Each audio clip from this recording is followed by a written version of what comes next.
en el caso de pacientes que no han tenido la regla. Entonces ahorita vamos a empezar con la menorrea primaria. La parte de la menorrea primaria básicamente es, como vimos aquí, la ausencia de la regla y la incidencia es baja, es del 0.1%. En la menorrea primaria, como ustedes bien lo dijeron en la clase anterior, es básicamente aquella persona que nunca ha tenido la regla. Y hay varias causas, ¿no es cierto? Dentro de las clasificaciones de la menorrea primaria existe la clasificación de menorrea central, que es cuando hay un problema en la parte central, en el hipotálamo, hipófisis, o puede ser secundaria de hiperprolactinemia.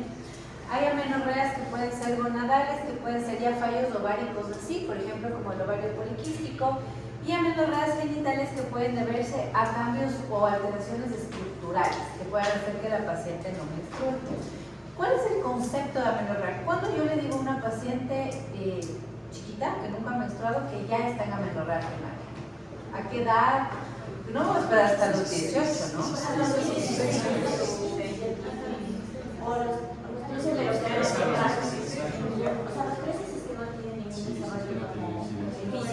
Perfecto. Está maravilloso. 16, 15. Bueno, se supone algunos textos que te dicen a partir de los 15 y a partir de los 13. A partir de los 13 específicamente, si es que yo veo que la paciente no tiene desarrollo de nada. Se supone que las pacientes tienen, o las mujeres tienen un desarrollo que es progresivo. La regla básicamente viene como al final. Al principio tienes una cosa que se llama telarquía, que es el aparecimiento o el agrandamiento de los senos, donde los senos empiezan a crecer y se empieza a diferenciar la aureola del pezón y demás. Cuando somos niños, la aureola y el pezón básicamente son una placa, todo es plano. En cambio, en la etapa de maduración se empieza a diferenciar la aureola del pezón y a sobresalir. Esa es parte de la maduración y obviamente el crecimiento mamario. Cuando existe el crecimiento mamario en la pubertad, que eso vamos a ver la siguiente semana también, el crecimiento mamario se va a dar mucho antes de la regla, ¿ya? Por lo general, se da 2 años antes de que venga la regla. Si la telarquía, por ejemplo, se da a los 10 años, uno puede sospechar que más o menos a los 12 años debería venir la menstruación, porque coincide bastante, que después de la telarquía pasan 2 años y la paciente menstrua. Después de la telarquía también hay la pubarquia, que es el aparecimiento del vello genital. Entonces, del vello genital y axilar, donde empieza ya a aparecer el vello. Y después de todo esto pasa lo de la menstruación. Entonces, algo importante, ¿qué pasa si se supone que a partir hasta los 11 o 12 años ya debería haber una telarquía? La telarquía ya debe estar presente al menos hasta los 12 años, como tardío. Entonces, ¿qué pasa si una paciente llega a los 13 años y no tiene nada? O sea, no tiene telarquía, no tiene pubarquia, no tiene nada. Ya nosotros vamos a hablar de una menorrea primaria, ¿ya? Si la paciente sí tiene desarrollo mamario, tiene vello púbico y todo lo demás, nos vamos a preocupar a partir de los 15 años. A partir de los 15, si no tengo nada de eso, yo ya lo puedo catalogar como menorrea primaria. Bueno, aquí está, ausencia de menarca a los 15 años con caracteres sexuales secundarios y obviamente ausencia de la telarca a los 13 años, que no hay ningún otro signo de desarrollo. Vimos todas estas causas, sobre todo de lo que es la menorrea primaria. Vamos a ver un poco de las causas uterinas. Ok, la agenesia mulleriana, el síndrome de Rokitansky. Camila, cuéntame, ¿qué es el síndrome de Rokitansky? Que es la ausencia de las estructuras,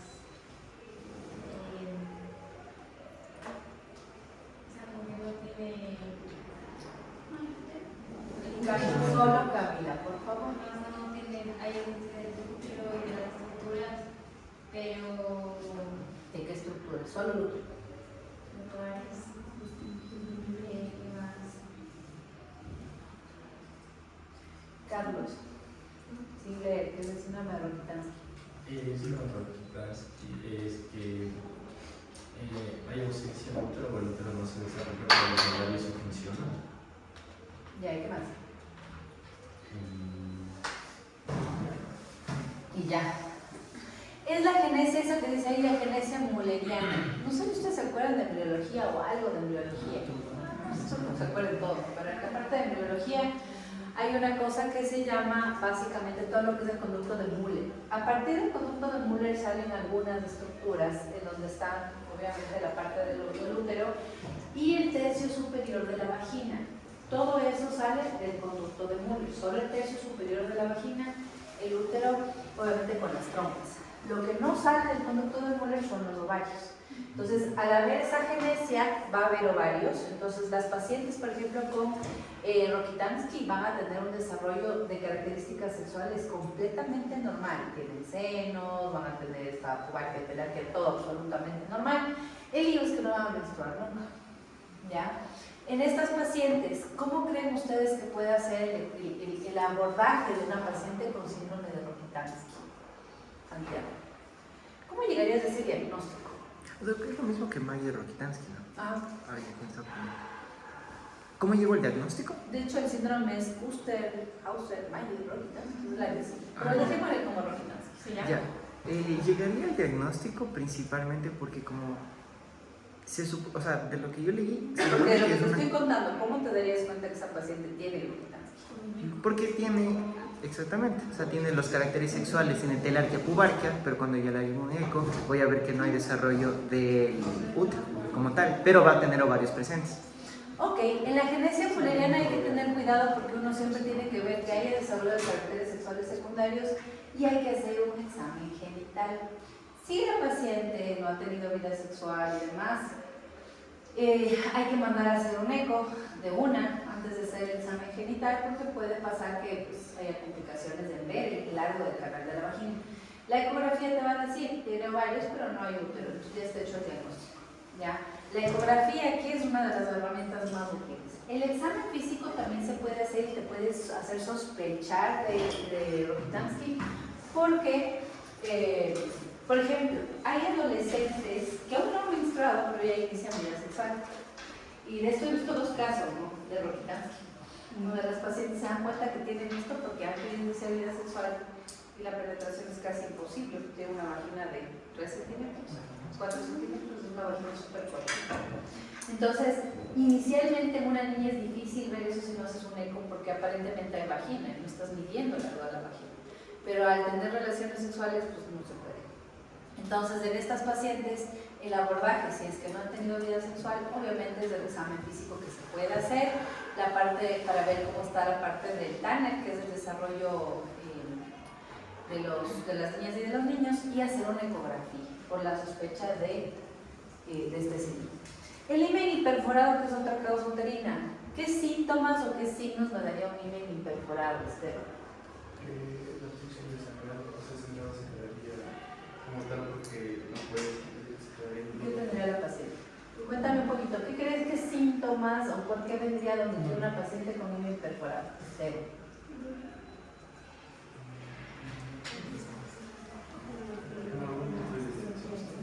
Puede tener distensión abdominal, ¿qué más?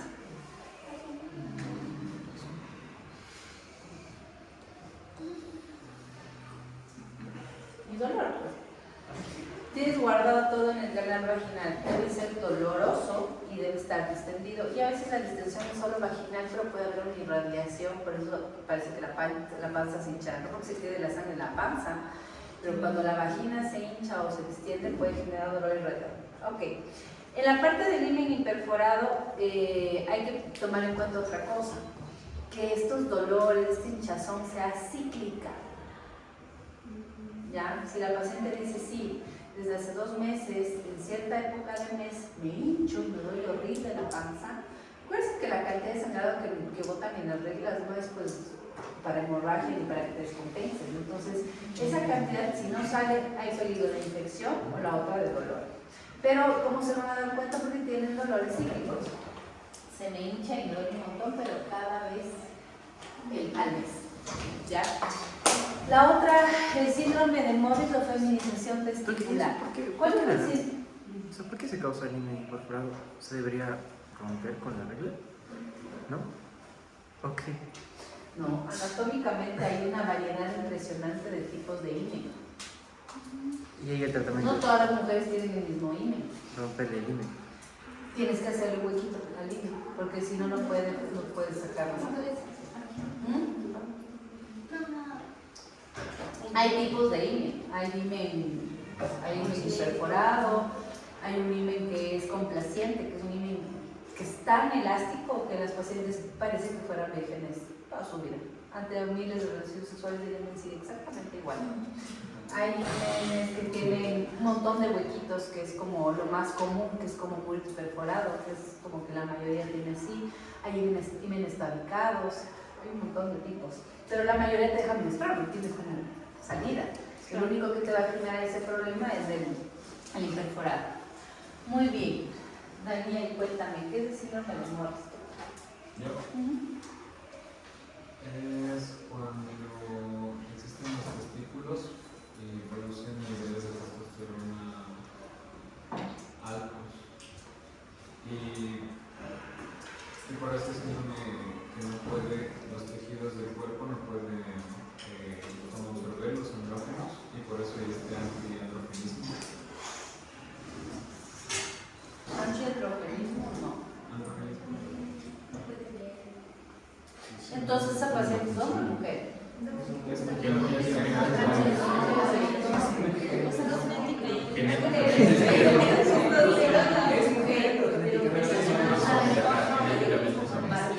a ver.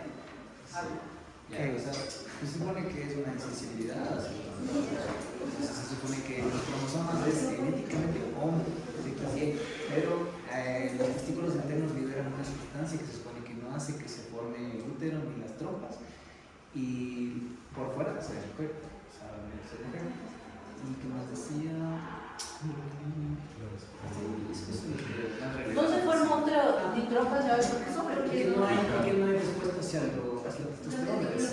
Simplemente es un nombre en donde los testículos no descienden de la cavidad pélvica, se quedan adentro, y hay el síndrome de insensibilidad es que no hay receptores que capten la testosterona. Entonces, actúa más la hormona a la que sí eres sensible, que en este caso serían los estrógenos, y ese paciente puede tener senos, puede tener pubarquia, puede tener todo lo mismo, pero en la forma femenina. El desarrollo del vello púbico no va a ser en rombo, sino en triángulo igual de una mujer. Va a tener desarrollo mamario como una mujer, va a tener voz y características femeninas, pero es hombre en realidad, si es que lo vemos genéticamente. Aquí, ¿cuál es la solución para el diagnóstico? Inicialmente, aparte de la historia clínica y ver las características que a veces nos pueden engañar, es mandar a hacer una ecografía. La ecografía, porque en la ecografía te van a decir, no tiene útero, no tiene ovarios, solamente tiene estrógeno. Pero al nacimiento puede haber tenido genitales ambiguos. ¿Cómo? Al nacimiento No puede tiene haber trompas, tenido. pero tiene testículos. Al nacimiento puede haber tenido genitales ambiguos. Es que no se ven. O sea, nunca se diferencia. Claro. Como no tiene sensibilidad a la testosterona, no tienen pene. Inclusive intraútero. Al principio solo parece que fuera un clítoris y demás. No va a haber sensibilidad a la testosterona ni siquiera cuando es un bebé. Que se supone que ahí hay cierta cantidad de testosterona también que ayuda al crecimiento de los caracteres sexuales, pero no. ¿Qué? ¿Cuál es el tratamiento? Ahí tienen a veces un micropene que inicialmente se confunde como un clítoris hipertrófico. Entonces dicen, ya es mujer. No necesariamente tienen las dos cosas. El problema de estas pacientes es que inicialmente, por la, ¿cómo se llama? Porque, ¿se acuerdan que se decía que el tercio inferior de la vagina no sale del conducto de Müller? Esa es una cosa importantísima. Como no sale del conducto de Müller, al tener injerencia los estrógenos sobre ese cuerpo, sí forma el tercio externo de la vagina. Entonces, esos hombres tienen vagina, pero es una vagina igual de corta como en el síndrome de Rokitansky, porque tienen el tercio externo. El tercio externo no se forma con el útero y con las trompas, se forma con el sistema urinario. Entonces, si yo tengo estrógenos, los estrógenos en ese caso pueden hacer que se forme el tercio externo, entonces la paciente aparentemente tiene clítoris, tiene vagina, pues una vagina extremadamente corta, pero adentro no tiene absolutamente nada, tiene ovarios. Entonces, la ecografía aquí es básica porque te ayuda a saber si es que hay útero, te dicen no, tiene 2 ovarios adentro, ya sabes que es síndrome de insensibilidad. Y si es así, te toca mandar a hacer un examen genético. El examen genético que ya vamos a ver en esos cuadritos que quiero cambiar los cuadritos como algoritmos, El examen genético casi siempre es como al final, o sea, cuando ya estamos realmente sospechando que hay una alteración genética. ¿Por qué no se hace siempre? Porque el examen genético es caro, no podemos mandar a hacer a todos genética porque no me instruye. Un examen genético, un cariotipo te puede salir por $1,200, $500, entonces se tiene que hacer, pero ya cuando, por ejemplo, me dan un eco y me dicen, pero tiene testículos, ¿qué me queda? Hacer un ecografía, un examen genético y que me digan si el paciente es realmente XY. ¿Pero y qué hace que no pueda leer la testosterona? Solo identificar. Hay insensibilidad, los receptores son insensibles a la testosterona. Hay un daño en los receptores, eso no tiene reversa. Lo que se puede hacer a veces es, ahí es complicado por la parte psicológica, porque la paciente puede haber llegado hasta sus 15, 16 años sintiéndose mujer y todo bien. Y luego te dicen, no eres mujer, eres hombre. Entonces, ahí hay un problemita porque hay algunas personas que deciden decir, ok, si soy hombre me voy a comportar como hombre. Y empiezan a recibir tratamientos hormonales exógenos diferentes a la testosterona que puedan ayudar a la sensibilidad, porque si no, no sirve de nada. Pero son hombres que tampoco van a ser fértiles, porque los testículos que están dentro de la pelvis no van a servir. Y hay que sacarlos. Hay que sacarlos porque hay un riesgo de cáncer testicular bastante alto. Los tienes que sacar, se quedan sin testículos y claro, para la reproducción ni qué decir, no sirven para nada. Acuérdense que los testículos de los hombres están afuera por un motivo, porque los espermatozoides y la producción de los espermatozoides tienen que estar en una temperatura más baja que la corporal. Si no, los espermatozoides de 37 grados, de 36 parece que se mueren. Entonces, por eso tienen los testículos por fuera. Si los testículos quedan adentro, ya ningún espermatozoide va, o sea, no va a ser, no van a vivir. Entonces, ellos estarían con los testículos en la calidad Exactamente. Sí. Entonces estas personas no Oye, en medicina, si Dios plástica de la vida. No, pues porque mujer no hay nada, no hay óvulo. Y esperma tampoco. Y durante el embarazo no hay nada que se pueda hacer. El problema es que la única manera de detectar esto temprano es que, por ejemplo, al nacimiento alguien se dé cuenta que hay algún cambio o alguna cosa extraña en el bebé y le haga una ecografía. Si por suerte hay casos específicos donde yo le hago una eco abdominal a un bebé, por cualquier cosa, está distendida la panza y le hacen un eco y se dan cuenta que tiene testículos, ok, te cuenta súper temprano. Pero si no es un protocolo hacer ecos abdominales ni pélvico de bebés, no menos que tengan alguna cosa específica. Entonces sí es otro problemita. Aquí no creo que está, y lo vamos a ver. ¿Cuál es el...? Ok. Eso como las causas uterinas o causas, digamos, estructurales que pueden generar, obviamente, amenorrea. ¿Qué es el síndrome de Turner, Salomé? Es una alteración neuromosómica que tiene 45X. Ya. O sea, en cambio, el síndrome de Turner tiene como una cicatriz en lugar de lo que no hace que...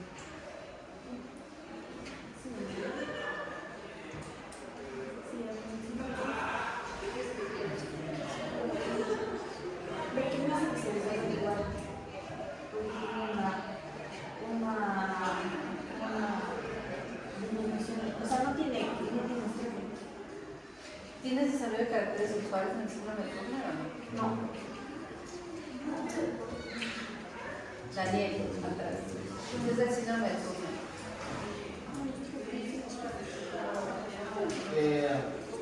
Hay un síndrome que afecta a los caracteres sexuales. En el caso de las mujeres, pueden nacer con los caracteres femeninos, pero no producen hormonas.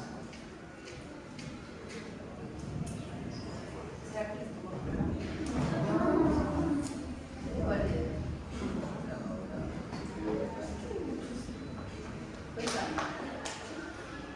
De la que yo entendí es que, o sea, los ovarios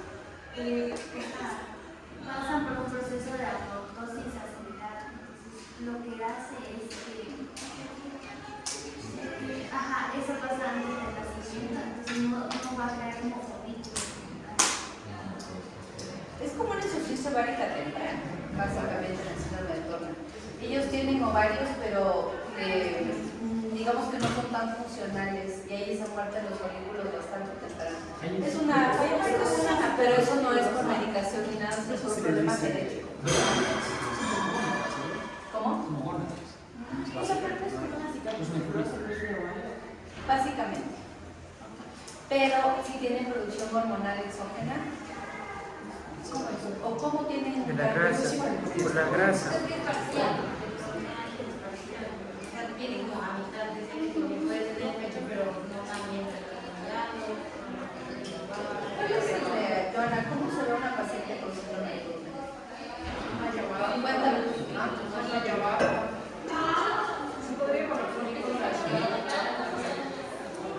No, aparte del talle, aparte del talle bajo. Igual la presencia de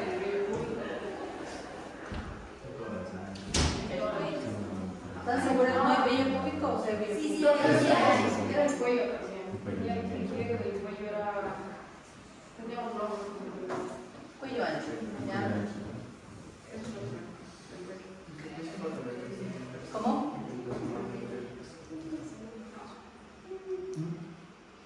Ok.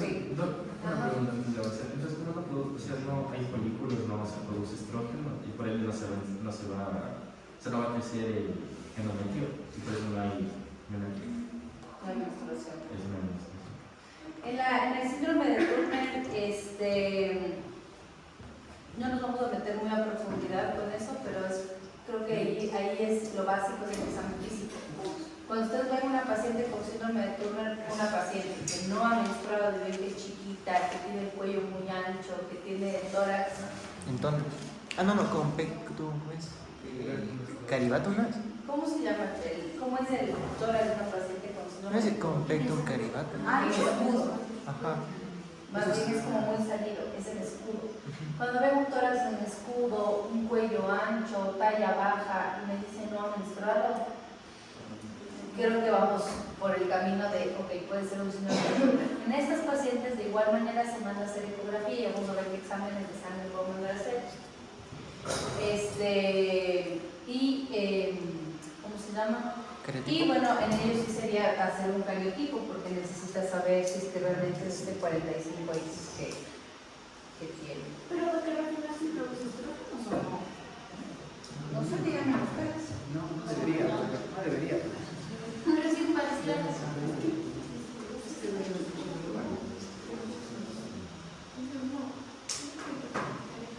A ver, vamos a usar un poco la lógica, porque lo que dijeron por ahí estaba bien. ¿Qué pasa si el ovario tiene una falla prematura? Porque nace con folículos, pero a cuestión o por causas del síndrome, los folículos se van muriendo y hay esa apoptosis dentro de lo que es el parénquima ovárico, se empieza a morir, y es como que la paciente al llegar a la adolescencia llega a algo así como una menopausia. Entre comillas vamos a decir eso porque tiene unas cantidades de estrógeno, tiene cantidades de estrógeno, pero muy bajas. Es como que lo que le alcanza el estrógeno es básicamente para, como decía por ahí, para un desarrollo parcial. Puede ser que tenga desarrollo mamario, pero tal vez como que no es normal para la edad que vaya a tener, o puede no tenerlo al principio, o dependiendo de la edad a la que tú sospeches de todo. Pueden tener estrógeno pero en cantidades muy bajitas, porque se supone que a nivel periférico también tienes producción estrogénica. Pero el estrógeno que genera el desarrollo ya en la pubertad es ovario. El problema de esos pacientes es que hasta ahí quedan, o sea, no van a tener un desarrollo mayor. Los senos probablemente se van a quedar en etapa también 1 o 2 y no van a aumentar más. La pubarquia puedes tener ahí tal vez un desarrollo de vello púbico muy escaso y no vas a tener más. Y obviamente el reclamo. En estas pacientes, donde es como que hubiese una falla ovárica prematura, ¿cómo van a estar las hormonas? ¿Cómo va a estar la FSH y la LH en esta paciente? Tienen hipotiroidismo. Valesca. Solo Valesca. Trata de hablar así uno por uno, ¿ya? Valesca. bueno, dada relativamente normal. No. El FSH y el LH están elevados, Eso, hagan usar esta computadora, esta inteligencia artificial. Ahí está.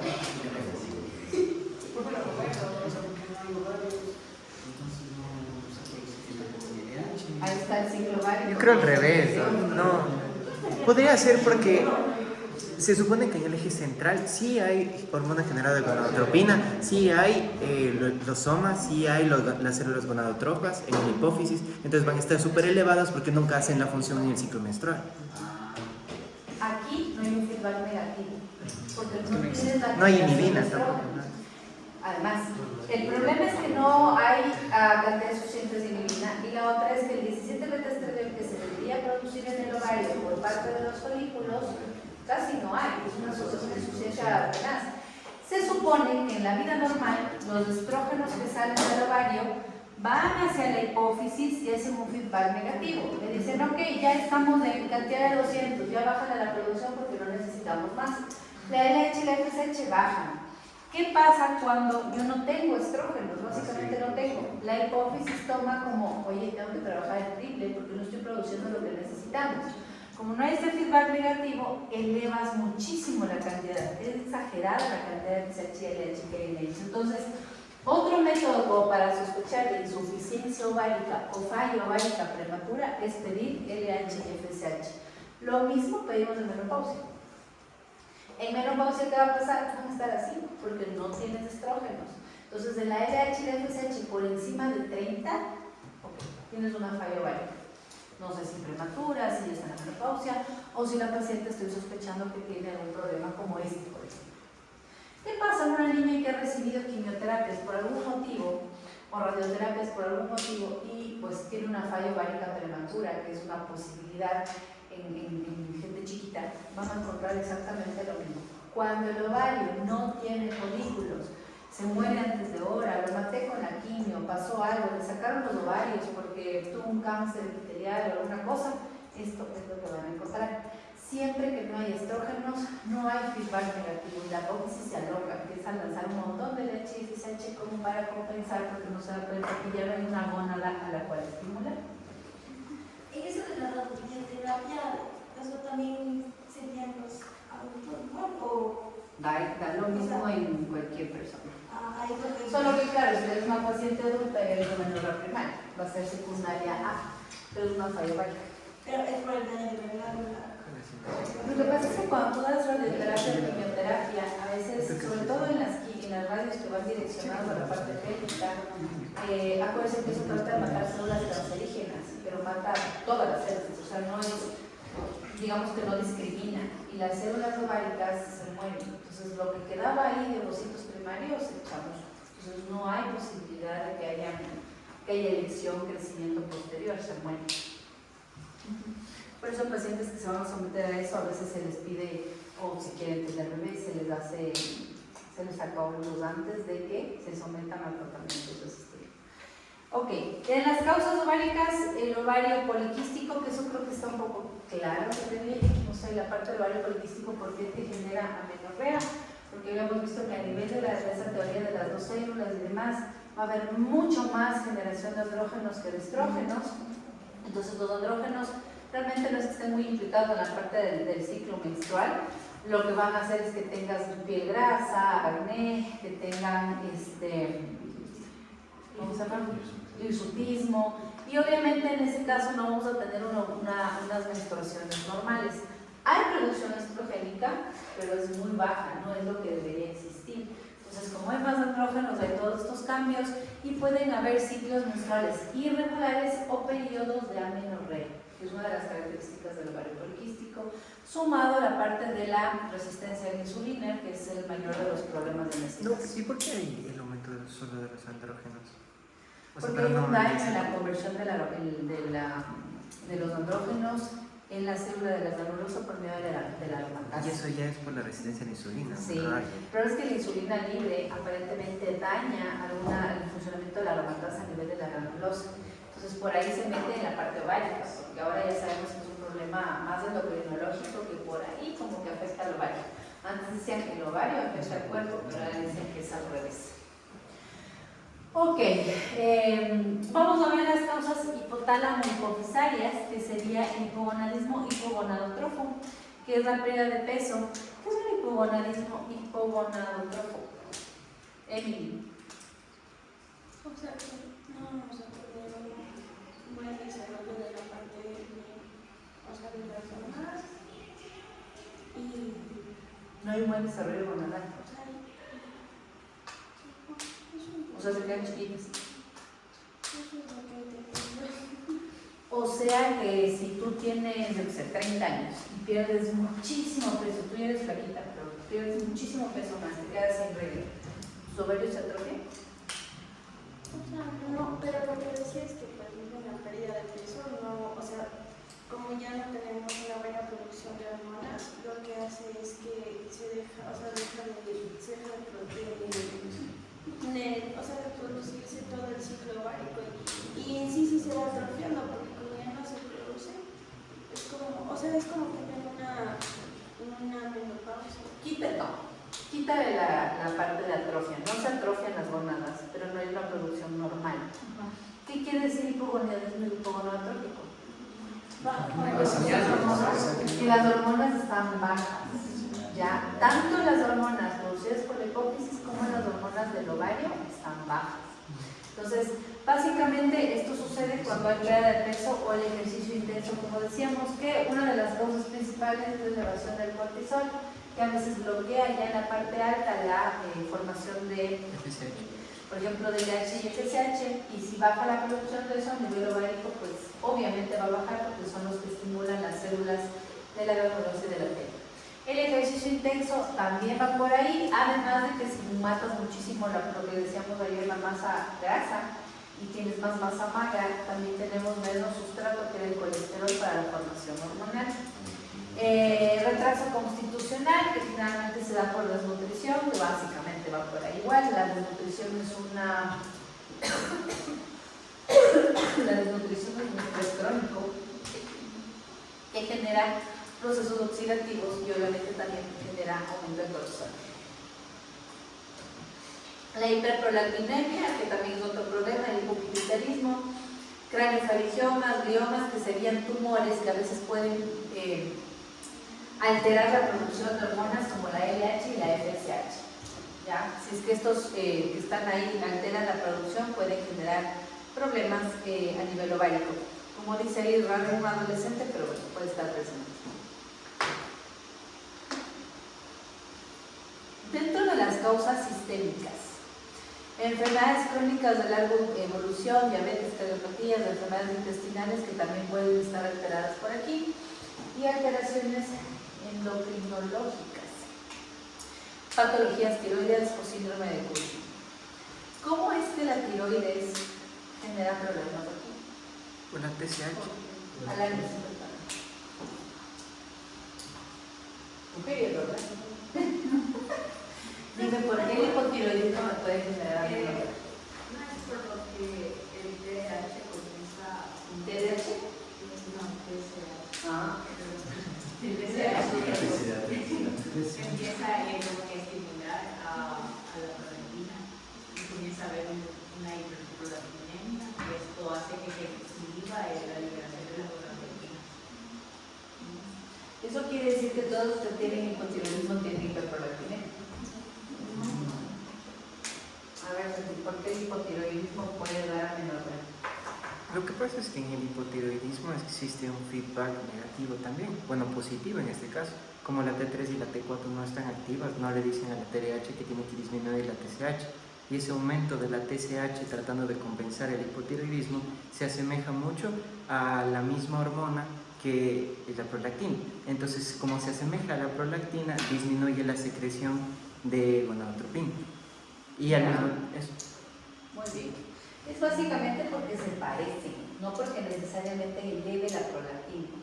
Lo que tú, por ejemplo, tu explicación inicial va bien, pero es por la similitud de las moléculas, básicamente. No es porque eleves la prolactina.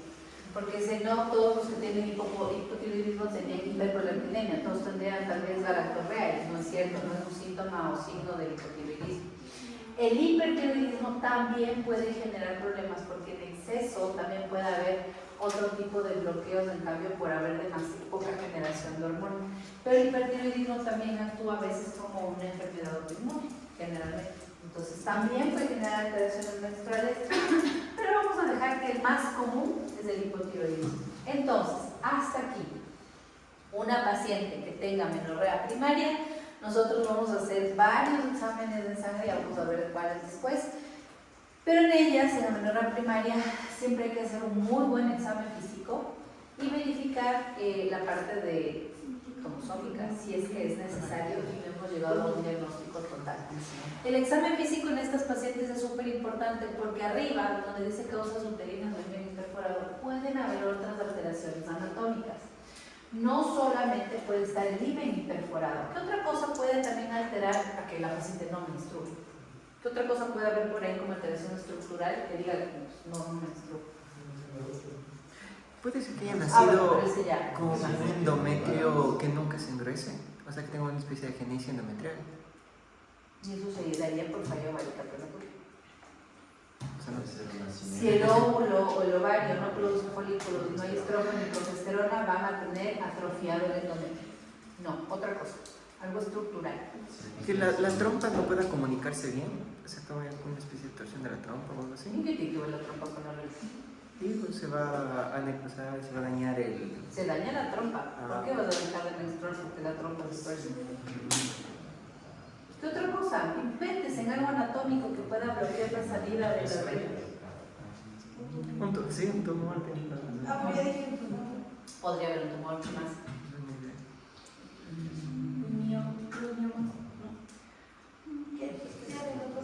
¿Que tenga un útero en otra posición?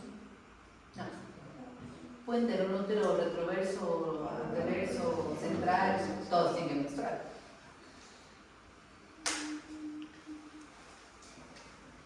Que el cuello esté cerrado.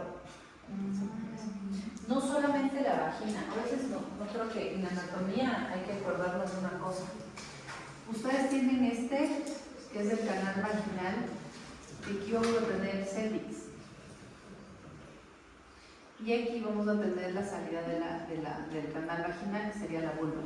Ustedes pueden tener aquí bloqueos de 3 niveles. El primer nivel, que podría ser aquí en la parte externa, sería lo del himen, que es un himen que esté imperforado y obviamente no permita la salida de la regla. La otra, pueden tener un tabique vaginal. En la vagina también pueden haber tabiques. Hay tabiques que se quedan aquí y obviamente no permiten ni la salida de la regla ni tampoco tener relaciones sexuales. Por eso es muy importante hacer historia clínica. Pero si la paciente no tiene vida sexual, es diferente. Pero si ya ha tenido relaciones sexuales o ha intentado, te va a decir, sí, pero me encanta estar con mi novio, pero nada que ver, no entro. Entonces ahí hay que investigar si no tiene alguna alteración anatómica que genere ese problema. A otro nivel sería que aquí el orificio cervical externo esté completamente estenosado, se llama estenosis cervical. ¿Qué pasa si la sangre ya ni siquiera sale acá? Se queda acá. Y tenemos aquí un globo lleno de sangre. Esto se llama hematometra. Eso quiere decir que la ecografía también me va a servir para esto. No solamente es el himen imperforado, son 3 niveles, el himen, la vagina y el cervix, en donde podemos tener alteraciones que hagan que la regla pues, no salga, no se exteriorice. Todos estos van a generar problemas cíclicos porque la regla es cíclica, entonces vamos a suponer que la paciente sí está menstruando, pero como no se exterioriza, una vez al mes le duele, le da cólico, se pone mal, se le hincha la panza, pero va a ser porque todo se está quedando adentro. La ecografía te va a detectar cualquiera de estas cosas, si la sangre está dentro del útero y hay un hematometra, o si la sangre está retenida en la vagina y no puede salir por un tabique o por el himen imperforado. Entonces, las causas estructurales hay que verlas. Y esto no es genético, sino que mira, pues a veces nacemos con fallitas. Hay alguna fallita por ahí, esto se corrige fácil. El problema que no se puede corregir pues, es cuando es algo cromosómico o ya de desarrollo embrionario, como la ausencia de conductas nulas, ¿no? ¿Y el hematocuerpo sería cuál? En la vagina. El que no, el del himen. ¿El del himen o el de la vagina?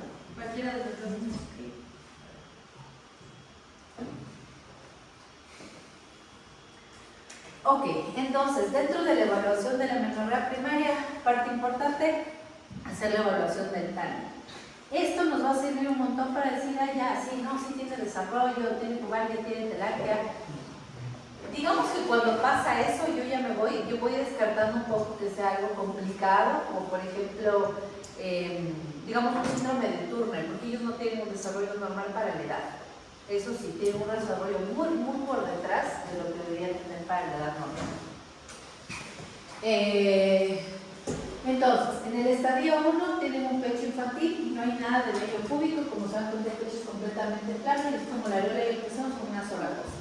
En el estadio 2 ya hay un botón mamario de vello púbico que no es rizado, pero es escaso, ya en los labios mayores.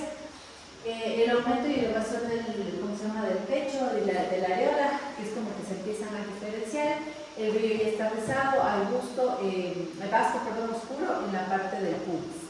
El estadio 4, la areola y el pezón ya están completamente como que separados y se sobreleva de la piel de la mama. El vello púbico ya es como un adulto, pero no está sobre los muslos. Y aquí puede aparecer ya sobre los muslos. Ojo que esto no pasa en todas las mujeres, ¿no? Que a veces dicen, no tiene vello sobre los muslos, sí, pero no todas tienen sobre los muslos, pero sí tienen un desarrollo mamario completo con el cuerpo. ¿Qué más? Otra cosa, fijarse aquí. ¿Qué pasa si, por ejemplo, la paciente empieza a tener, ustedes tienen una paciente que es mujer, tienen el desarrollo de los senos, el desarrollo mamario normal, pero la distribución del vello no es buena?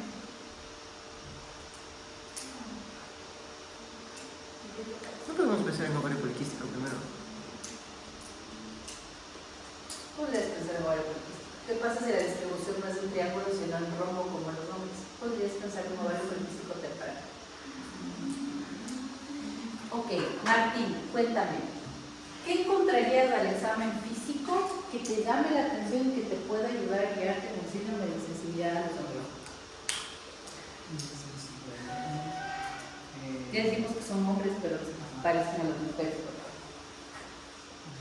Bueno, supongo que, por ejemplo, el vello, o sea, yo no le completamente, el vello porque no vea la ley del testosterona y todo eso. ¿Y ahí? O tal vez sí habría. Es que claro, se supone que se son por la producción de andrógeno. Ya, ¿qué Entonces, no tal vez habría? se abría, entonces no se abría. Espera, estoy pensando, porque claro, se supone que por los andrógenos se supone que sale el vello público. Exactamente, entonces sí tendría, pero no tendría en cambio para los que se normal. sí tendría, pero no tendría.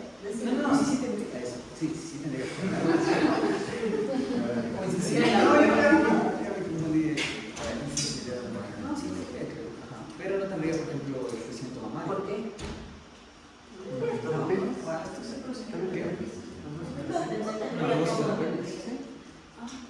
O sea, la forma de... El monte de Venus y eso. No se debería ver como el examen físico en micropene. Y si no, ¿qué más? Y si no encuentras micropene, ¿qué más? Que no tenga canal. Sí tiene. El vello en tronco ahí. ¿Cómo? O sea, el vello que se de forma como espera o no. Si hay insensibilidad a los andrógenos, como dijo Martín, ¿tendrían vello o no? No quiero. Esa es una cosa que ayuda bastante a ver la necesidad de los andrógenos. Van a tener desarrollo mamario, van a tener telarquia, pero la pubalgia casi no existe. Y si tienen un vello es como estar aquí, como en estadio 1 o 2, tendrán un pelito por ahí, pero no tienen la distribución normal, ni axilar ni púbica. Entonces, si yo les pongo, por ejemplo, un caso donde pongo una paciente que tiene una telarquia completamente normal, pero el examen físico se observa que tiene muy escasa salida de vello púbico y vello axilar, y acude porque tiene ya 17 años, pues y no ha menstruado. Solamente con ese examen uno ya dice que es raro que no tenga vello, o sea que tiene un problema con la sensibilidad a los estrógenos. Siempre hay que preguntar cosas tontas, eso les va a parecer tonto. Disculpa, ¿tú te depilas? Pero hay muchas chicas ahora que se depilan a los 13, 12 años. Es una tontería, pero sí hay gente que se hace láser a los 14 años. Que no sirve para nada a los 14 años. Ya a mayor edad sí, pero a los 14 años.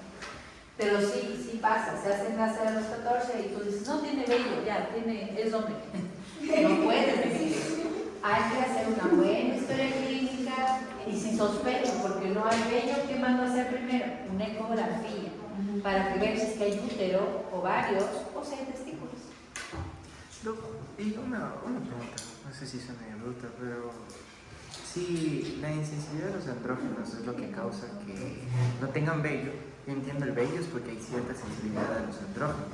Entonces, ¿toda mujer en la pubertad es más sensible a los andrógenos? A los estrógenos. ¿Pero funcionan de igual forma? O sea, los andrógenos causan tanto la madurez de los caracteres como la salida del vello. Sí, pero en los hombres, por ejemplo, la testosterona, los andrógenos se encargan aparte del vello, del crecimiento, por ejemplo, del pene, del desarrollo, por ejemplo, adentro del crecimiento testicular y todo eso, se encargan la testosterona. En las mujeres, la testosterona, los andrógenos, básicamente es del vello. No tiene nada que ver justo con esto. Por eso son mujeres, ¿no? Pero entonces, claro, ya entendí. Es como... Ojo, estamos en clase de ginecología.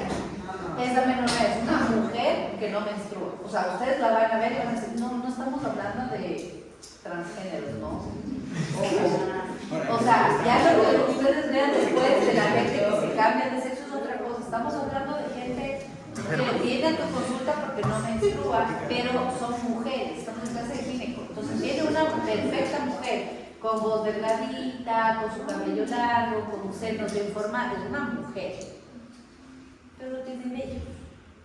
No tiene vello, te dice que tiene 16, 17 años y no menstrua, entonces uno como que le llama la atención, acto seguido le mandan a hacer exámenes hormonales. ¿Cómo estaría la FSH y la LH en esta mujer? Qué buena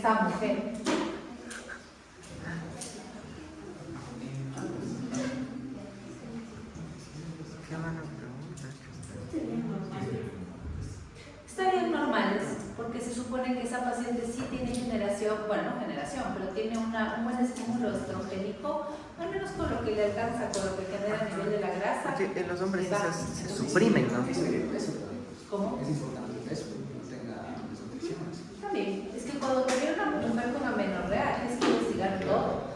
Peso normal, tienes que ver la talla, características físicas, características de talla, hacer examen genital, mamario, del vello, o sea, cuando tiene un caso de amenorrea, no es que de una te van a decir, ya sé, usted es hombre, no. Tienes que hacer un muy buen examen físico, una muy buena historia clínica y después de eso mandar a hacer exámenes. En estas pacientes los exámenes, la FSH y la LH, generalmente están normales o un poquito elevadas porque la cantidad estrogénica que tienen ellos tampoco es muy grande, se supone que no tienes ovarios ni folículos. Tienes estrógenos periféricos por la grasa, pero no tienes una cantidad así como altísima como el que tendría una mujer con ovarios. ¿Me hago entender? Es que yo eso no le caché, o sea, ¿por qué es que sí se desarrollan los caracteres, pero el vello no? Porque lo del vello se encargan los andrógenos. Y tú eres insensible a los andrógenos como mujer Pero no va a tener derecho a procedimientos. No, tiene desarrollo mamario, pero es un desarrollo mamario Como por supresión de testosterona, digamos, no tanto por aumento de estrógeno. básico, como Stone Tanner 2-3, pero tiene. Pero entonces es más como por supresión de testosterona. No es que es tanto porque el estrógeno causa que le crezca el pecho y todo. Es un hombre con daño en los receptores que deberían servirte para que los andrógenos funcionen. Entonces, como mis receptores, yo soy hombre, pero mis receptores desde que nací no funcionan para nada. Entonces, desde que nací, los pocos estrógenos que tengo a nivel periférico y demás me han ido dando mis características de mujer. Porque desde que nací, los andrógenos yo los estoy produciendo, pero no me funciona porque mi cuerpo no es receptivo a eso. Llego a la pubertad y en la pubertad hay ese despertar de la GNRH y demás porque el GABA se quita, pero cuando tú bajas al testículo a generar el testículo, primero es una glándula casi inservible, pero digamos que por ahí le molestan a las receptores y la LH baja las receptores y trata de estimularlas a generar hormona. Genera cierta hormona, pero esa hormona sale y no hace nada porque no tengo sensibilidad. Claro. Entonces, de ahí lo que me queda es, los hombres también tienen estrógeno, no es que los hombres no tienen estrógeno, tienen cantidades muy bajitas de estrógeno, pero tu cuerpo lo único que es sensible es a ese poquito estrógeno que generas. Entonces el cuerpo se hace femenino, porque el andrógeno cero, no hay. ¿Y cuándo hacen esos cambios? O sea, sí, pero no me hace efecto. ¿Y cuándo hacen esos cambios de sexo? Sí, se ponen más estrógeno solo para que crezcan. Claro. Ahí es una elección, por ejemplo, ahí sería, eso sería bueno para imagínense alguien que sea mujer y quiera ser hombre y definitivamente si sea hombre sería un buen cambio. Ahora que quiere ser otras cosas. Eso sería bueno porque genéticamente hay pues,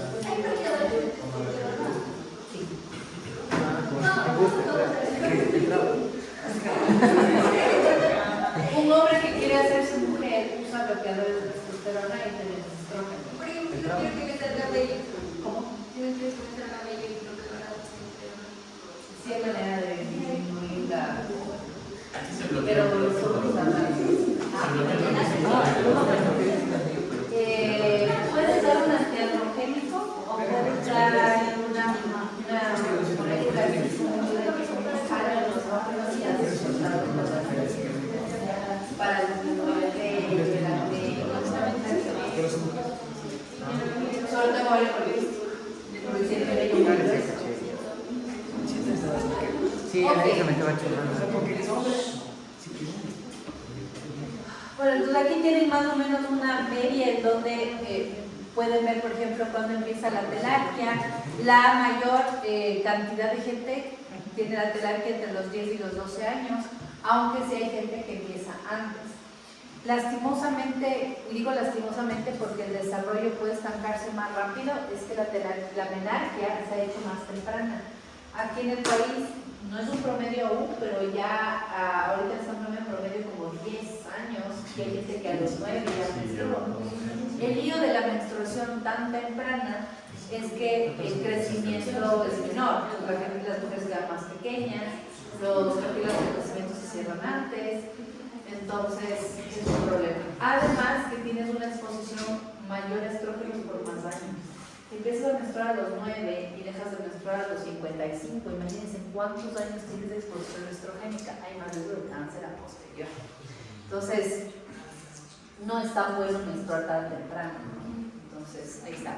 La parte de la pubarquia, como ustedes ven, se da después de la telarquia, que es más o menos entre como un año después que empieza la pubarquia, y la menarquia casi siempre se da 2 años después de haber iniciado la telarquia, que es como, no sé que es una regla, pero casi siempre coincide. Entonces, si una paciente dice, mire, ya me salió los senos, lo examinan y dicen, sí, ya tiene un desarrollo primario, dice, doctorita, ¿cuándo voy a menstruar?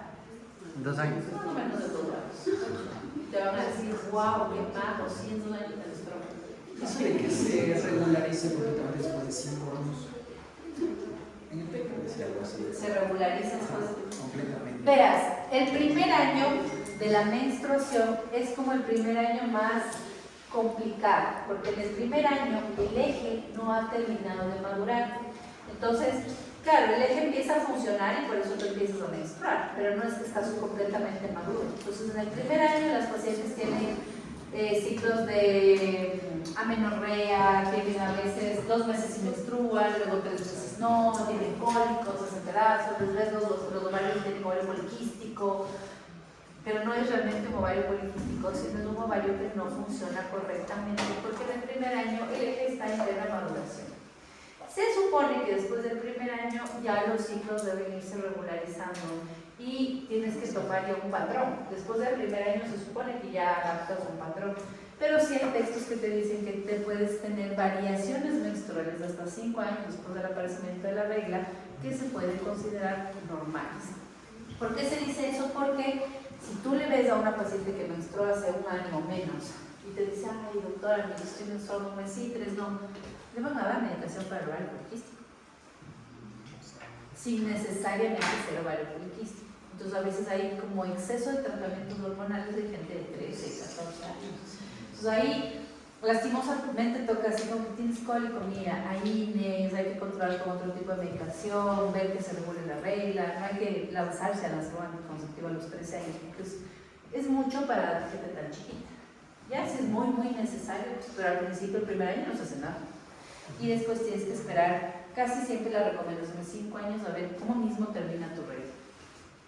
Te vas a hacer regular, te vas a sangrado muy fuerte, si es cólico, negro, etc. Los primeros años son siempre como de regulación. ¿Por qué se osifican los cartílagos de crecimiento? ¿Se terminan de osificar?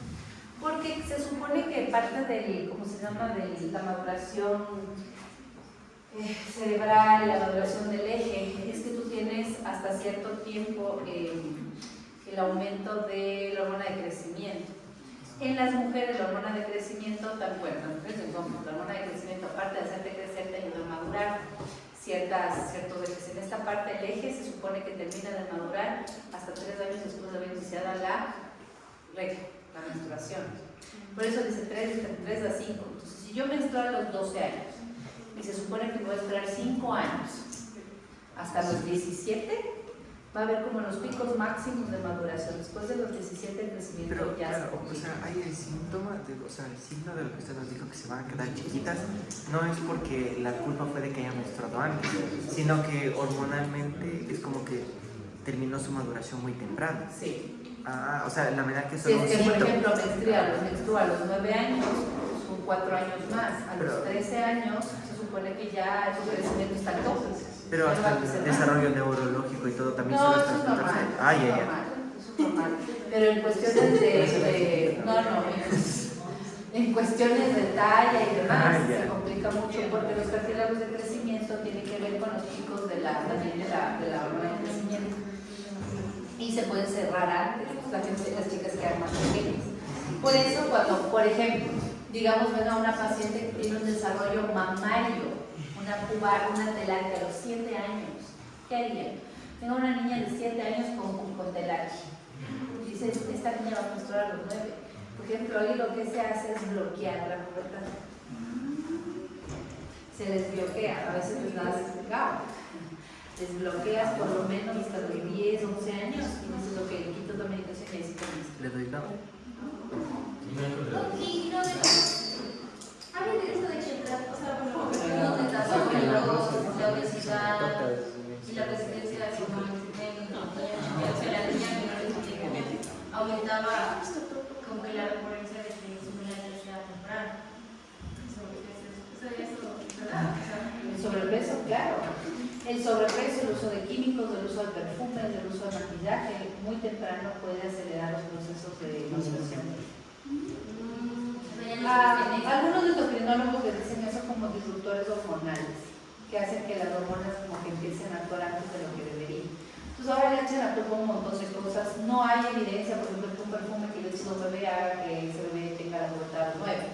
Pero hay como factores. Ustedes han visto, cuando ustedes ven en el internet qué alimentos producen cáncer, es todo lo que comemos todos los días. Que la carne, que los embutidos, que el aire, todo produce cáncer. Entonces es complicadísimo específicamente saber qué es lo que genera una pubertad precoz. Pero dentro de los factores que hasta ahora ponen en la bibliografía es como que son los perfumes, el maquillaje muy temprano, a veces hay niñas a las que les trituran el cabello, entonces la exposición a químicos los ponen como un factor de riesgo. Y la otra es también la parte familiar. Si yo como mamá menstrué a los 9, es probable que mis hijos también tengan menstruaciones tempranas. Y lo mismo con la menopausia. Si la menopausia me vino muy tarde, es probable que terminen también tarde. No es una ley, pero tiene mucho que ver la parte familiar. No digo que es una ley porque sí hay gente que en cambio se sale del molde y la mamá menstrua a los 10 y le a los 13. Puede pasar, pero sí es un factor de riesgo. Ok, en el examen físico, una de las cosas importantes dentro del examen físico en pacientes que no han menstruado es hacer la pregunta de si pueden olfatear normal. Daniel, ¿por qué pregunto eso?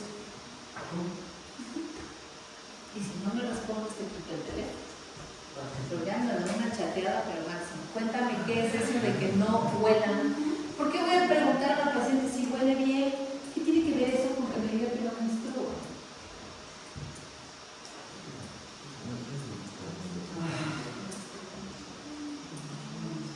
Los cambios hormonales que se pueden suceder.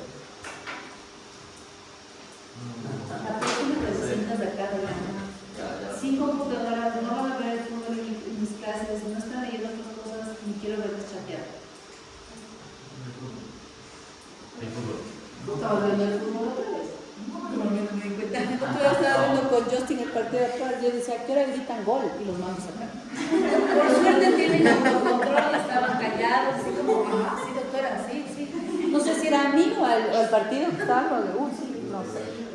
Pero en serio les digo, verán que los exámenes les va mal y ustedes les van a decir, la doctora no sé qué es. Pero allá atrás Daniel está pero dándole al chat.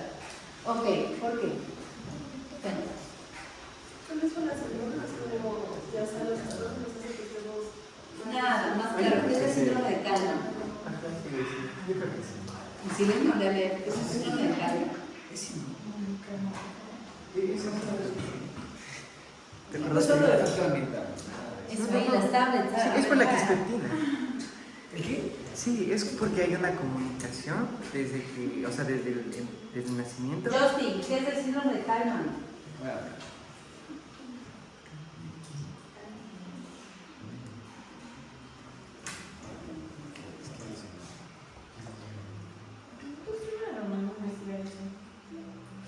Es lo que permite suprimir el GABA. ¿Qué es el síndrome de calma?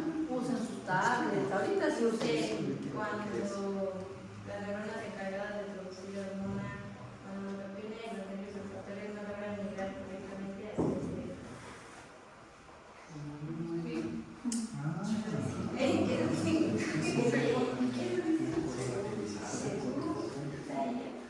Ya, aquí hay un problema en cambio central. Aquí tienes un problema en la generación de FSH y LH, no hay una estimulación normal hacia el ovario y no hay como un despertar normal. Cuando las pacientes te dicen que además de no menstruar, algo característico es que la niña no huele o no percibe olores, puede comer y dice que no, tampoco los... Acuérdense que el sabor depende mucho del olfato también, así que todo les sabe lo mismo y demás, es un signo de que puede tener este síndrome de calma. Es un problema en la migración de las células que están en el mismo camino que las células olfatorias, por eso es que si no migran tampoco huelen.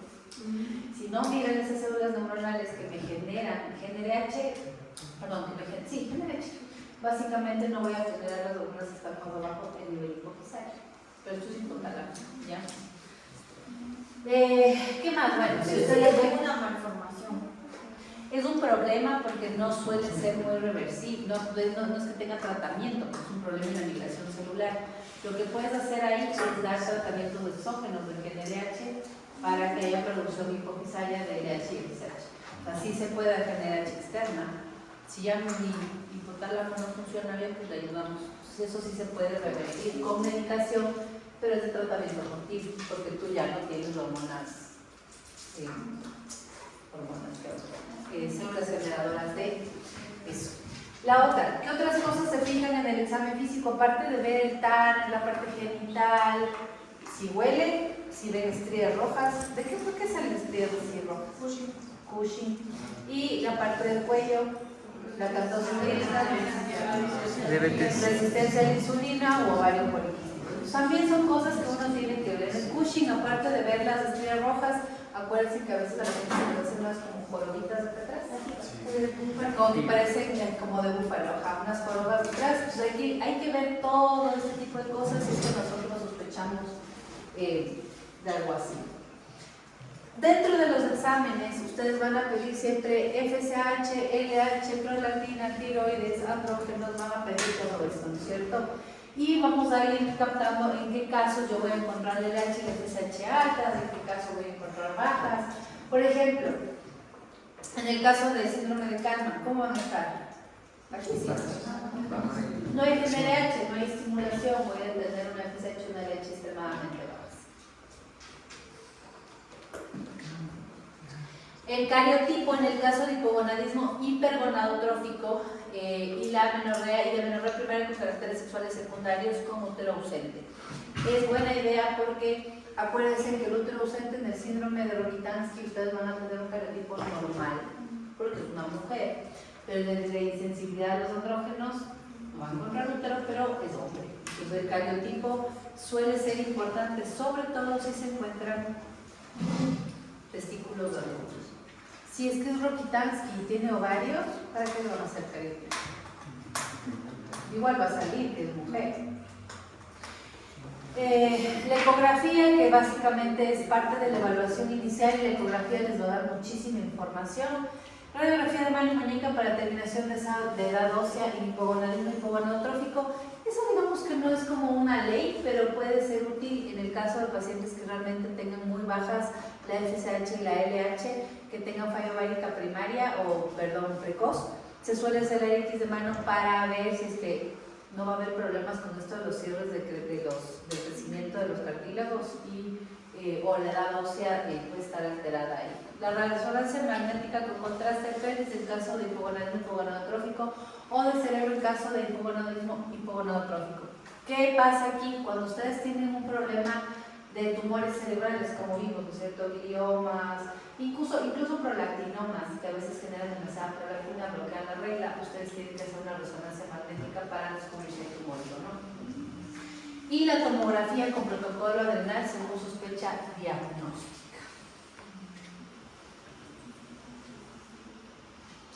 En la amenorrea secundaria. En la amenorrea secundaria, como definimos esto, es la ausencia de menstruaciones por un periodo correspondiente a 3 ciclos por 90 días o por 3 meses, si presento ciclos irregulares, pero si la paciente tiene reglas irregulares, tienen que ser al menos 6 meses en pacientes que te digan, yo menstruo cada 40 días, cada 50 días, a veces cada 22.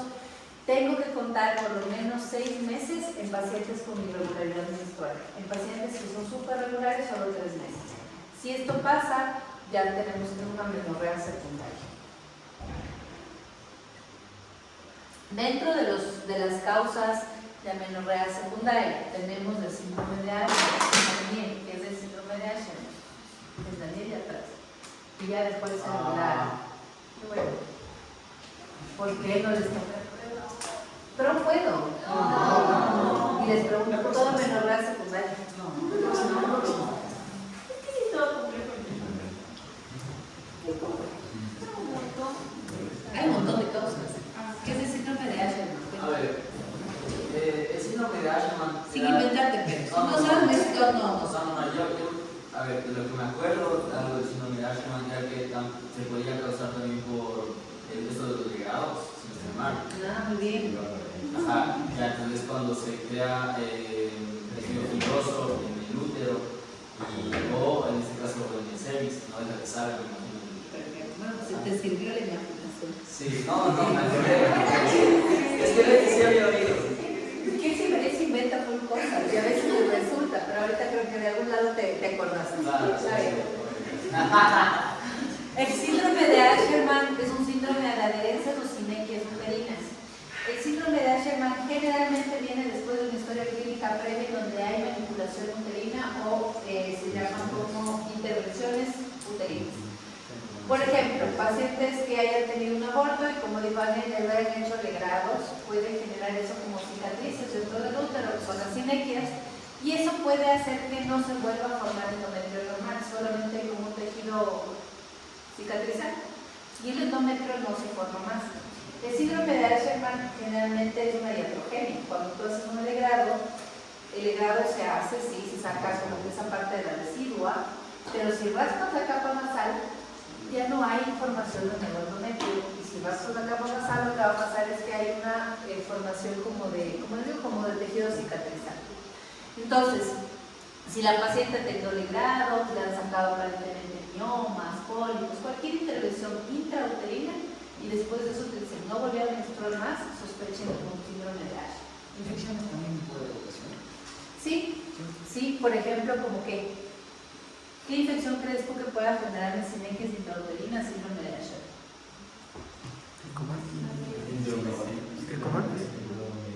¿Qué infección? VPH. No. ¿No? El 80% de la población te cree que todos tienen VPH. Ahora todo el mundo tiene VPH. Ahora se revisar. Todos tienen papiloma. ¿Candidiasis? Todos, sí.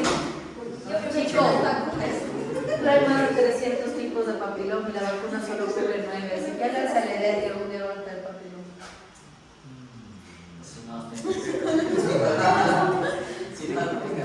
Es que por más cuidadosos que sean, Oigan, el preservativo no te cubre más que el 75%. No, bien. Así que vacúnense para que no tengan cáncer. Ya, sí,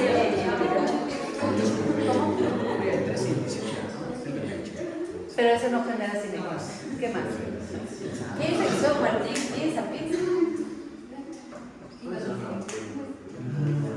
Claro, Martín, ¿cuál? Escuchó de enfermedad pélvica inflamatoria. ¿Quién genera la EPI? El estafilococos. O la E. coli principalmente. ¿No? La EPI es una infección de transmisión sexual. Es causada por infecciones de transmisión sexual. Clamidia. La E. coli no es de transmisión sexual. La gonorrea. Gonococo, clamidia. Muy bien, el gonococo y la clamidia son los principales generadores de EPI. La E. coli puede estar metida, ustedes van a ver artículos donde dicen que puede generar una EPI, pero la E. coli realmente no es una enfermedad de transmisión sexual, es por continuidad o contaminación. Pero si te encuentran un gonococo o una clamidia, créanme que no es contaminación ni porque la señora se sentó en un lugar sucio. Esos cachazos. No, yo me sentí como una toallita que estaba. No, señora, pero la toallita sucia. Entonces, la EPI es una enfermedad complicada porque la clamidia, sobre todo, genera unas adherencias bastante importantes y tiene la capacidad de ascender. El gonococo y la clamidia ascienden hacia el útero, salen por las trompas y a veces se meten a la pelvis y pueden generar abscesos pélvicos, ováricos y hay abscesos hepáticos. Entonces, sí pueden generar sinequias dentro del útero si la infección no se trató. De hecho, las enfermedades pélvicas inflamatorias se tratan obviamente porque es una infección, pero el tratamiento tiene que ser súper rápido, especialmente por la parte de fertilidad, porque te arruinan las trompas y te arruinan la parte del endometrio. Ok, ¿qué más? La parte de estenosis cervical, que también es otra causa. La estenosis cervical, por ejemplo, está metida aquí y ustedes van a decir, sí, pero esta estenosis también puede darse después de legrados o puede darse después de conizaciones, de que te corten el cuello por papiloma, de que te hagan una cirugía y te corten el cuello, se estenosa porque se fibrosa cicatrizar. ¿Qué más? La tuberculosis genital porque hay daño endometrial. Y la endometritis, que es una inflamación del endometrio, que es obviamente un efecto secundario de la EPI. Las causas ováricas, el ovario poliquístico otra vez, fallo ovárico prematuro, que puede ser una causa autoinmune, infecciosa, radioterapia, quimioterapia, como habíamos conversado. Hay fallas ováricas prematuras que a veces no tienen explicación. Hay gente que entra a la menopausia a los 30, 32 años. Es raro, pero sí está pasando un poco más frecuente. Entonces, cuídate. Causas hipotalámicas, pérdida de peso igual, ejercicio, estrés, anorexia nerviosa y causas idiopáticas que podrían ser a veces todo lo que dicen idiopáticos porque no sabemos qué pasa. ¿Ya? Las causas hipofisarias, hiperprolactinemia, hipopituitarismo, síndrome de Sheehan. ¿Qué es el síndrome de Sheehan? Es por exceso. Solo Joana, cuéntame qué es el síndrome de Sheehan.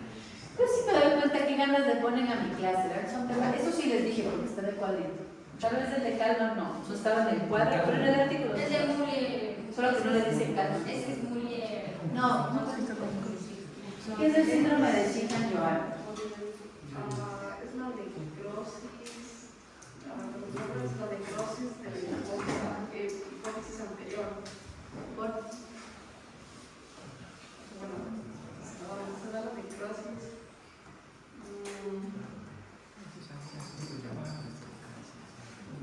Decía que estaba todo normal, pero prácticamente los ovarios no recibían una señal, y esto era porque había una falla en la hipófisis que pasaba en su anterior embarazo, que la hipófisis muy complicada de su tamaño, y el daño se producía cuando la madre tenía una hemorragia severa, o sea que producía un shock hipovolémico, y ahí se dañaba. Entonces ya prácticamente, o sea, están sanos los ovarios del otro y no van a recibir señales y por ende no pasa nada. Bien, el síndrome de Sheehan es una enfermedad igual súper rara y que puede estar relacionada a los partos anteriores. No solamente a los partos, pero se les relaciona bastante, porque supuestamente en los partos puedes tener este problema de hemorragias o puedes tener infartos de la hipófisis. Realmente, como tú dijiste, yo es como que alguna parte se necrosa, se infarta, pues Como la glándula se infarta, ya no genera hormonas que puedan mandar señales a las gonadas para generar estrógenos. Entonces los pacientes igual tienen una falla ovárica, una falla prematura, pero no es ovárica sino central, gracias a esa necrosis. Pero se dañaría todo ese eje hipotálamo, hipoxia, o solo específicamente el ciclo ovárico. Si ¿cómo se llama? ¿Qué se infarta? ¿La hipófisis anterior o posterior? Todo lo que genera el Solo la oxitocina. Ay, entonces va a tener problema con la antidiurética, con la DH. Puede haber problemas porque la oxitocina se parece mucho a la antidiurética. Entonces pueden tener a veces problemas con la tensión. No con la tensión, perdón. Al revés, Al revés. hipernatremia. Con hipernatremia. Sí, tienen algunos problemas. Pero, claro, esto, por ejemplo, cuando se encuentra, cuando te dicen, ¿sabe qué, doctora? Vi a luz hace un año, y hasta ahora no me baja la regla, le ves a la paciente y dices, es por la lactancia, sigue pasando el tiempo, no le baja la regla, y pueden tener otros problemas ahí con desequilibrios del electrolítico y que se debe investigar qué pasa. ¿Qué más?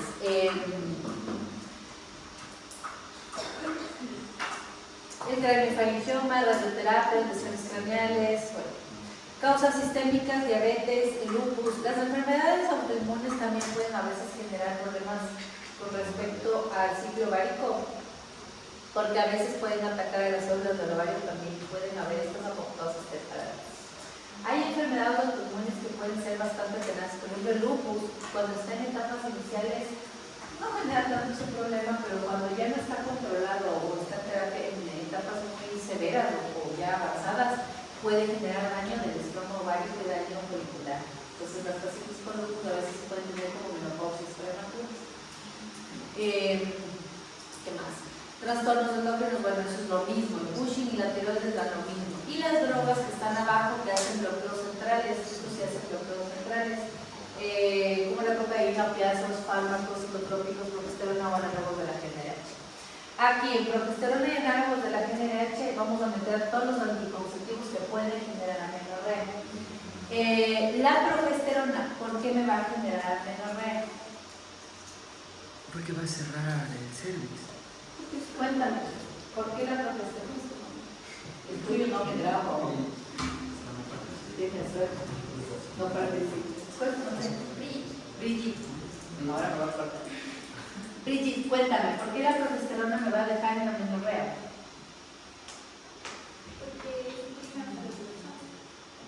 No.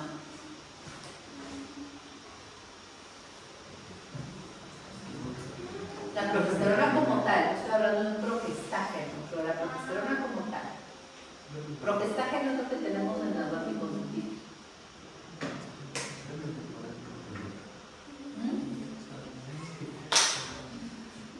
Dale, Esteban.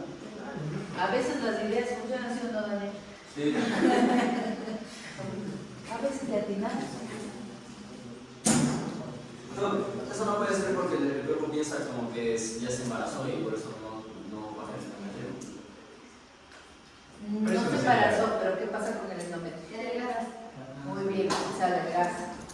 Si es que yo uso progesterona de manera continua, puedo hacer que las pacientes queden en amenorrea. Porque el endometrio, acuérdense que la progesterona regulaba el estrógeno, pero si yo doy progesterona en dosis medio altas, el estrógeno se va a quedar como ahí abajo. No voy a ovular, ¿sí? Genero como algo así como una anticoncepción, por eso que no ovular. Pero al no ovular, no tengo tampoco ese pico estrogénico que genera el crecimiento del endometrio. Entonces el endometrio se va a quedar todo el tiempo chiquito y plano. Eso de la progesterona que se usa externa. En los anticonceptivos tiene que ser un progestágeno. Acuérdense que es diferente, ¿no? La progesterona es una cosa que se llama progesterona micronizada, que se usan dosis de 100, 200, 400. En cambio, los progestágenos que se usan en los anticonceptivos son básicamente tienen otras formas moleculares y las dosis son chiquititas, son de 2 microgramos, de 0,3, de 0,2, de 0,5, entonces es diferente. Y los progestágenos hay varios. Hay un progestágeno que se llama Bienogest, Ese dienogest en las pastillas anticonceptivas, quien tome aquí vaya a ver su cajita. Si dice dienogest, no van a menstruar, o van a menstruar muy poquito. Hay gente que toma eso y no vuelve a menstruar. Pero no porque estés en una menopausia, sino que hace que el endometrio se aplane más todavía que la progesterona normal. Pues no menstruas porque el endometrio no crece, nada más por ahí. La parte de los análogos de la GnRH, esos análogos sí son un poco más complicados, porque el análogo de la GnRH es como, tanto el análogo como hay unos que son bloqueadores de la GnRH. Los análogos lo que hacen es generar un bloqueo por feedback positivo. Entonces como que hay demasiado y le bloqueo. ¿Para qué creen que yo le puedo bloquear a nivel central? Imagínense bloquear a nivel de GnRH, eso quiere decir que le voy a generar menopausia. Porque no va a haber FSH, no va a haber LH y por ende no va a haber estrógenos. Bueno, y si es el caso de que alguien incluso con dismenorrea menstruada como 8 días, eso ya no sería normal, ¿verdad? Si menstruan como spotting, que es manchado negro, normal, porque es un endometrio renal. Y van a menstruar siempre y cuando el dienogest esté combinado con estrógenos. Si el dienogest está solo, es amenorrea completa. Si es que tiene combinación con estrógenos, pueden tener ese goteo autónomo por ahí. Que Por ejemplo, no trascende, pero en el que decía que la progesterona se menciona no tiene ese síndrome. eso es completamente reversible. Cuando ustedes sacan el estímulo, digamos que ese estímulo, el endometrio se vuelve a cruzar y ya. ¿La progesterona es capaz de bloquear los receptores de GnRH? Sí, cuando está en exceso. ¿Y es una cosa en algún embarazo? A ver, de la... Oye, te sigue con... No. A ver, la hiperprolactinemia no me bloquea la GnRH. La hiperprolactinemia lo que me bloquea a nivel como que con Nadal, que es un poco a veces la producción, porque bloquea la producción de FSH y LH, es como que va por ese nivel, no la GnRH. Porque si bloquea la GnRH, las pacientes se generan como menopausia por hiperprolactinemia y no es así. La hiperprolactinemia bloquea obviamente FSH, LH, por ende la producción estrogénica, pero no te bloquea la GnRH. El problema de estos análogos de la GnRH es que sí te generan como menopausia. La gente tiene calores, sudores, y al bloquear la GnRH es un bloqueo mucho más central, los estrógenos quedan en cero, o sea, como una menopáusica, menos de 5 unidades internacionales, menos. Eso quiere decir que las pacientes que toman análogos pueden tener osteoporosis temprana. ¿En qué caso se da eso? ¿Quién? Pues ustedes van a decir, pero ¿para qué se da eso tan grotesco como una mujer joven? Digamos que es uno de los últimos recursos en gente que tiene endometriosis. Recuerda que decíamos que el tratamiento es que no menstruen. Es uno de los últimos recursos. O sea, es como que ya si tienes una endometriosis de esas, pero súper hiperagresivas, ya pues te toca dar eso. Pero hasta por 6 meses. Porque si no se quedan con osteoporosis a los 25, 30 años, no es buena idea. Entonces, esa medicación, por ejemplo, yo nunca la uso, una vez en mi vida, porque es más fácil bloquearlas con otras cosas. Por ejemplo, un DIU que tenga solo progestágeno, ya le dejo sin menstruar, ya, ¿para qué lo va a bloquear desde el nivel central? Por ejemplo, si una señora de unos 50 años que dice que ya no quiere menstruar más, porque sigue menstruando normal, como que y quiere que ya se le induzca como decir,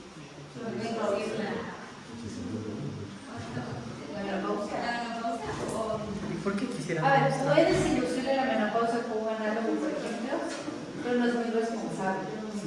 ¿Pero y por qué Yo quisieran? no creo que alguien quiera que induzca la menopausia. No existe hasta ahora no he visto una mujer que me diga, ¿ya me puede hacer menopáusica? La otra es que te quiten la regla, que hay maneras de quitar la regla, pero inducir menopausia no.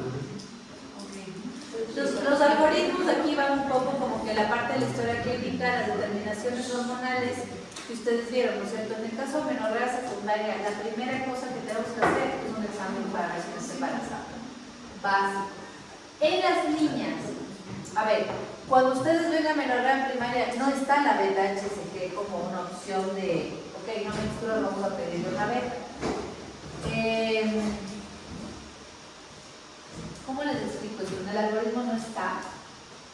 pero ustedes tienen que siempre pensar mal. Porque la vida sexual o las relaciones sexuales, el inicio de las relaciones sexuales en este país cada vez es mucho más antes. Entonces, por ejemplo, digamos que hay alguien haciendo la rural en el oriente. En el oriente el inicio de la vida sexual está a los 9 años. Entonces, si viene alguien a los 11 y no tiene regla, chuta, o sea, capaz si es buena idea, parte de todos los exámenes mandarle una beta-HCG. Porque como nunca ha menstruado, no sabes qué puede pasar. Entonces, siempre, yo creo que la beta-HCG no está dentro de un algoritmo en general, por ejemplo, para menorrea primaria, porque se supone que son muy chiquitas, entonces asumes que no tienen vida sexual. Pero siempre tienen que sospechar de un embarazo. O sea, yo así, esto sí les doy así como recomendación, independiente del lugar donde estén también. ¿Está en Nunca primaria? se confíen de nadie, porque a veces claro, uno los ve a las chiquitas así como que muy, dices, no creo, pero a veces se pasa. No, pero está en menorrea primaria. Es que eso te digo, ¿qué pasa si llega una niña de 13 años o 12 años contigo? Me dice Nunca que menstruado, nunca tú le menstruado. dices 12 años, está chiquita, no se te ocurriría pedir una beta, y en el algoritmo de hecho no está pedir beta en amenorrea primaria. Pero si estás en una zona, en una población en la que sabes que el inicio del sexo es muy temprana, no pierdes nada pedir una beta. Porque capaz te lanzas ahí hasta el cariotipo, te van a estar embarazada. Puede pasar. Entonces yo les digo esto como recomendación porque sí, en el oriente, por ejemplo en el oriente, en la zona de no sea, ustedes pueden ver y dicen, ok. Por ejemplo, en la maternidad aquí, estando en la zona urbana, yo me acuerdo que una niña fue porque decía que no menstruaba, pero yo estaba en interna, solo veía, pero me acuerdo haber visto que la niña llegó, el médico le examinó y él dijo que no tenía vida sexual. De hecho, claro, se le veía chiquita, tenía así la lucha de Hello Kitty, cachitos, tenía como 10 o 11 años.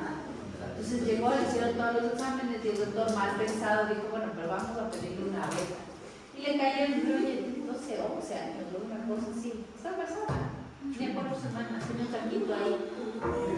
Entonces, por eso es que hay que pensar mal, incluso en la gente de menorrea secundaria. Y esto va a sonar feo y hay que saber cómo tratarlo. ¿Qué pasa si llega una monjita a hacer su examen? A veces ahí es complejo porque dices, mire, tengo que mandar un examen de embarazo, para embarazo. Siempre cuando está en el albergue, no lo van a dar monjitas.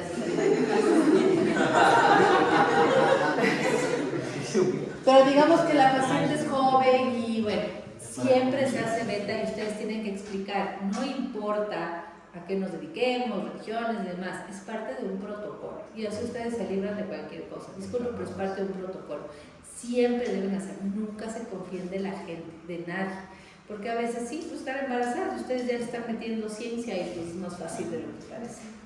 En las niñas, yo les explico que no está en el protocolo, pero viviendo nuestra realidad a veces pedir un examen de esos te puede salvar problemas. Es como que no queda mal pedir una vez.